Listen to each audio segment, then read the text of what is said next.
முறையான போக்குவரத்து வசதிகள் கூட இல்லாத கிராமத்தில் வசிக்கும் செங்கல் சூளையில் வேலை பார்க்கும் கூலி தொழிலாளியின் மகன் 12ஆம் வகுப்பு வரை அரசு பள்ளியில் படித்து நீட் தேர்வில் தேர்ச்சி பெற்று தமிழக அரசு வழங்கியுள்ள 7.5% இடஒதுக்கீட்டால் மருத்துவராகும் கனவு நிறைவேறிய சம்பவம் பெரும் நெகிழ்ச்சியை ஏற்படுத்தியுள்ளது. ஈரோடு மாவட்டம் பவானி அருகே உள்ள புன்னம் ஊராட்சியைச் சேர்ந்த செல்வராஜ் செந்தாமரை தம்பதியினரின் இளைய மகன் பகவதி 11ஆம் வகுப்பு வரை கிராம பகுதியில் உள்ள அரசு பள்ளியில் பயின்று 11ஆம் வகுப்பில் பெற்ற மதிப்பெண் அடிப்படையில் தகுதி தேர்வு எழுதி தேர்ச்சி பெற்று ஈரோட்டில் உள்ள அரசு மாதிரி பள்ளியில் தங்குவதற்கு மற்றும் உணவு என அனைத்தும் அரசு சார்பில் இலவசமாக பெற்று 12ஆம் வகுப்பு பயின்று 2023ஆம் ஆண்டு படிப்பை முடித்துள்ளார். 12ஆம் வகுப்பில் பகவதி 600க்கு 535 மதிப்பெண்கள் பெற்றுள்ளார்.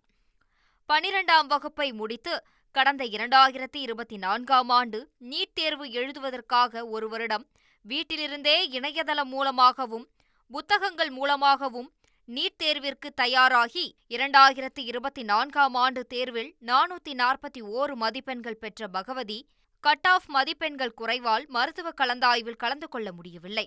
இருந்தும் மனம் தளராத பகவதி மீண்டும் ஒரு வருடம் தன்னுடைய கவனத்தை சிதறவிடாமல் நீட் தேர்வில் எப்படியாவது தேர்ச்சி பெற்று மருத்துவராகிவிட வேண்டும் என்ற கனவுடன் ஒரு வருடமாக மீண்டும் படித்து இந்த ஆண்டு நடைபெற்ற நீட் தேர்வில் 431 மதிப்பெண்கள் பெற்று தேர்வில் வெற்றி பெற்றுள்ளார்.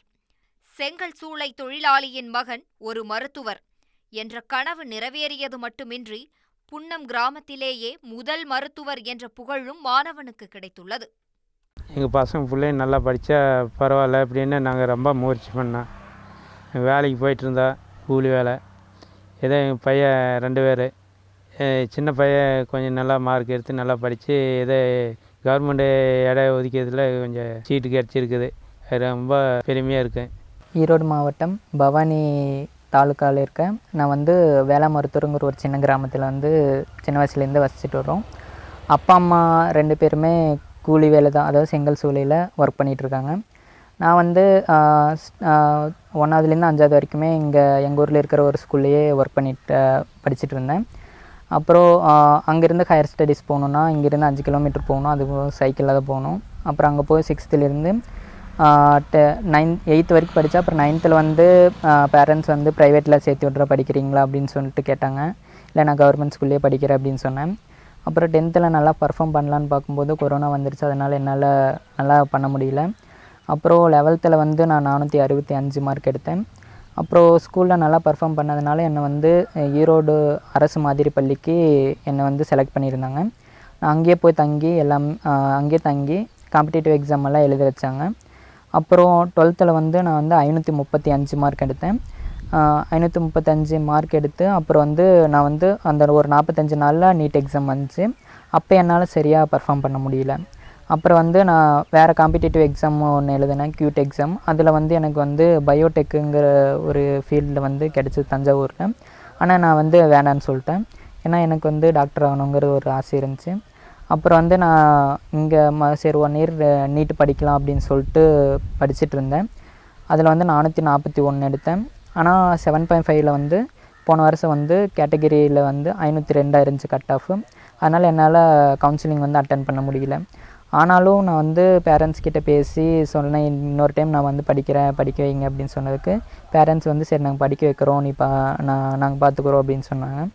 மறுபடியும் 1 இயர் நான் படிக்க ஆரம்பித்தேன். அப்புறம் நீட் 2025 நல்லா பர்ஃபார்ம் பண்ணலான்னு பார்க்கும்போது கொஸ்டின் ரொம்ப டஃப் ஆயிடுச்சு. ஆனால் அதுலேயும் நான் நல்லா பண்ணி 431 மார்க் எடுத்தேன்.